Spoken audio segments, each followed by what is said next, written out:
কুমিল্লার মাদক ব্যবসায়ী মনির লাক্সির বোতলে করে অভিনব কায়দায় মাদক সেবনের ভিডিও ভাইরাল হয়েছে। কুমিল্লা জেলার ১৪ গ্রাম উপজেলার ৩ নং কালিকাপুর ইউনিয়নের দুর্গাপুর গ্রামের মিঝু মিয়ার আবাসিকের একটি রুমে বসে অভিনব নতুন কায়দায় লাক্সির বোতলে সাহায্যে পদ্ধতিতে ইয়াবা সেবন করছে। কিছুদিন আগে মনিরকে ইয়াবাসহ ১৪ গ্রাম থানা পুলিশের হাতে তুলে দিয়েছে এলাকাবাসী, কিন্তু কিছুদিন পর আদালত থেকে জামিন নিয়ে আবারও জড়িয়েছে মাদক ব্যবসায়ী।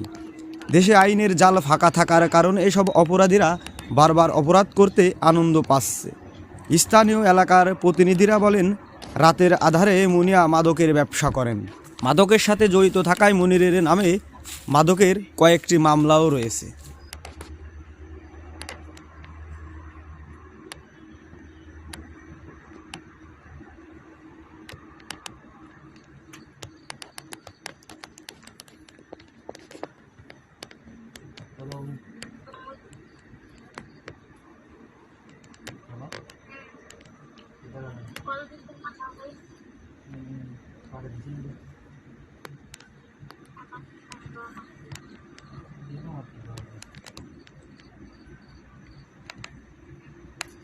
অনেক জিনিসে দেখানো